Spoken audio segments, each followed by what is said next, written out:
এখনকার ওয়েদারটা ঠিক সবকটা ঋতুর মিক্স আপ একটা ওয়েদার হয়ে দাঁড়িয়েছে। সকালে কাঠ ফাটা রোদ্দুর, বিকেলে বেশ সুন্দর একটা ঝোড়ো হাওয়ার সাথে বৃষ্টি। তো এরকম একটা রোমান্টিক একটা অদ্ভুত ওয়েদারে নুডলস খেতে কেমন লাগে? আশা করছি খুবই ভালো। তাই ঘরে যা যা ছিল বৃষ্টির কারণে না মানে বেরোতে না পারার কারণে সেগুলো দিয়ে একটু নুডলস বানিয়ে ফেললাম। প্রথমে আমি নুডলসটাকে সিদ্ধ করে নিলাম 1 চিপি ভিনেগার দিয়ে। এতে নুডলসটা স্টিকিনেসটা বজায় থাকে। বেশি সিদ্ধ হয়ে গেলে বোঝা যাবে যে একটু টিপলেই ভেঙে যেতে পারে।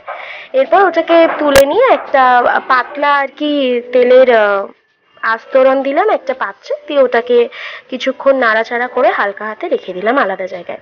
এরপর একটা বাটিতে 1 চিপি মতো সয়া সস, 1.5 চামচ মতো গ্রিন চিলি সস আর টমেটো সসের পরিমাণটা কেউ কেউ যদি একটু বেশি দিতে পছন্দ করো দিতে পারো, আমি মিডিয়াম দিয়েছি।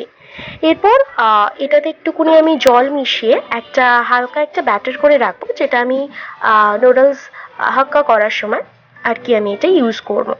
এছাড়াও আমি যেটা নিয়েছিলাম চিংড়ি মাছ, নুন মরিচ দিয়ে মাখানো, পেঁয়াজ কুচি, 10 কোয়া মতো রসুন কুচি, আর হচ্ছে গিয়ে কাঁচা লঙ্কা কুচি 5টা মতো, আর সাদা তেল তো গুরুত্বপূর্ণ। এরপর চিংড়ি মাছগুলোকে আমি হালকা করে ফ্রাই করে নিলাম।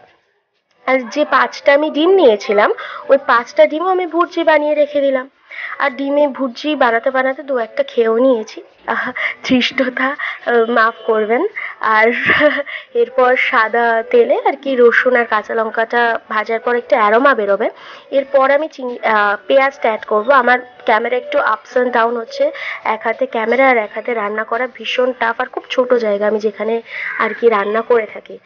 যাই হোক, এরপর নুন আর মরিচ আমি অ্যাড করলাম, এবং ওই যে যেটা বলেছিলাম সসের যে ব্যাটারটা, ওটা একটা হালকা একটা কোট দিয়ে আমি বেশ ভালো করে ফ্রাই করতে থাকলাম। এরপর আমি অ্যাড করব ডিম আর চিংড়ি মাছ ভাজাটা, দিয়ে তারপরে ভালো করে কি ফ্রাই করতে হবে। নুন আর মরিচ অবশ্যই চেক করে নেবে।